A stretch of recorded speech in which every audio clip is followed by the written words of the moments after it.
नमस्कार। कल जैसा कि आपको बताया गया था कि जो अंग्रेजों के लिए जो अपनी नाक कटाने के लिए तैयार थे, ऐसे लोगों की हमारे देश में कमी नहीं है, अर्थात चापलूसों की कहीं भी कमी नहीं है।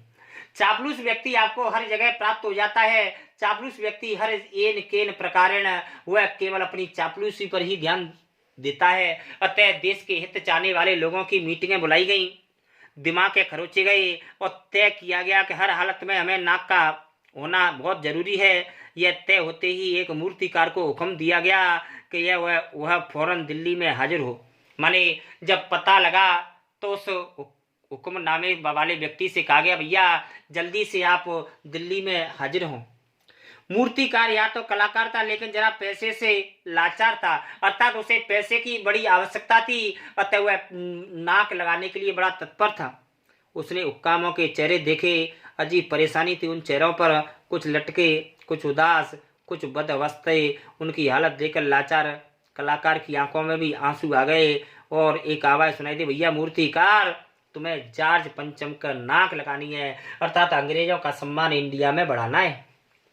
मूर्तिकार ने सुना और जवाब दिया, नाक लग जाएगी मानी इज्जत बढ़ जाएगी, पर मुझे यह मालूम होना चाहिए कि लाट कब, कहाँ और कैसे बनी, अर्थात मुझे उसके बायोडाटा, उसका पता होना चाहिए। उसके बारे में मूल निवास प्रमाण पत्र तो मुझे चाहिए, क्योंकि उसके बारे में मुझे संपूर्ण जानकारी आवश्यकता होनी चाहिए। इस लाट के लिए पत्थर कहाँ से लाया गया, यह जानकारी होनी चाहिए। सब हुक्कामों ने एक दूसरे की तरफ ताका।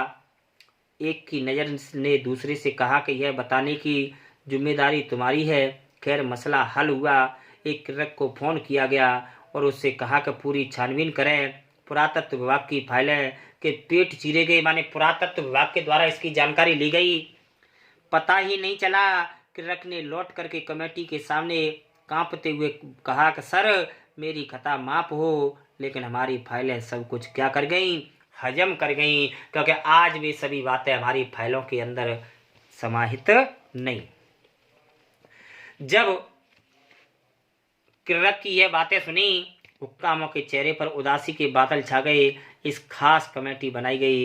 एक के जिम्मे यह काम दे दिया गया, जैसे भी हो यह काम होना चाहिए। इस नाक का दामोदार आप पर है, माने भैया कैसे करे, लेकिन हमें तो इस मूर्ति में नाक लगानी है, हमें जॉर्ज पंचम की इज्जत बढ़ानी है। आखिर मूर्तिकार को फिर बुलाया गया। उसने मसला हल कर दिया हुआ बोला, पत्थर की किस्म का ठीक से पता नहीं चला तो परेशान मत होइए, मैं हिंदुस्तान के हर पहाड़ पर जाऊंगा, ऐसा ही पत्थर खोज कर आऊंगा। उसने कहा कि मैं हिंदुस्तान के हर कोने कोने में जाऊंगा और जानकारी लूंगा कि आखिर यह जॉर्ज पंचम किस राज्य का रहने वाला है। सदस्यों के जान में जान आई। सभापति ने चलते चलते कहा, ऐसी क्या चीजें हैं जो हिंदुस्तान में नहीं मिलती। उसने कहा कि मुझे गर्व है अपने भारत देश पर, क्योंकि हमारे देश में सब कुछ प्राप्त हो सकता है। हर चीज इस देश के गर्व में छुपी हुई है। जरूरत है केवल खोज करने की। खोज करने के लिए मेहनत करनी होगी, क्योंकि मेहनत का फल हमें मिलेगा। आने वाला जमाना खुशहाल होगा। यदि हम अंग्रेजों का सम्मान करेंगे तो हमारा भी सम्मान होगा।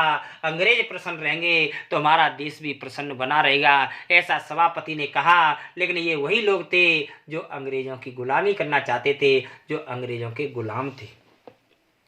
यह छोटा सा भाषण तुरंत अखबारों में छप गया। मूर्तिकार हिंदुस्तान के पहाड़ी पत्थरों सब जगह पर निकल पड़ा, लेकिन हताश होकर लौटा। चेहरे पर लानत बरस रही थी, माने दुखी था। उसने सिर लटका कर कहा कि मैंने हिंदुस्तान का चप्पा चप्पा खोई डाला, लेकिन यह जॉर्ज पंचम है, वो देश का नहीं है साहब, ये तो विदेश का रहने वाला है। इसके बारे में तुरंत जानकारी प्राप्त नहीं हो सकती।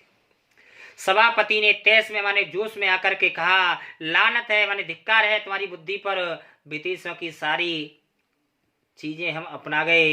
हम विदेशों का दिल ले चुके, दिमाग ले चुके, तौर तरीके, रहन सहन जब तक हमें, और अब तक तो हिंदुस्तान में बाल डांस तक मिल जाता है, क्या पत्थर नहीं मिल सकता। कहने का मतलब यह है कि हम अपनी संस्कृति को भूल करके विदेशों की हर संस्कृति को अपना चुके हैं, तो क्या एक हम पत्थर को नहीं अपना सकते। यहाँ पर कवि व्यंग करना चाहता है और भारत के लोगों को बताना चाहता है कि भारतीय लोग अपनी मातृभूमि को भूल करके, अपनी संस्कृति को भूल करके अन्य कार्यों में लगे रहते हैं। उसी बात को यहाँ पर कवि बताना चाहता है। अब आपको नेक्स्ट वीडियो में पढ़ाया जाएगा। तब तक के लिए नमस्कार।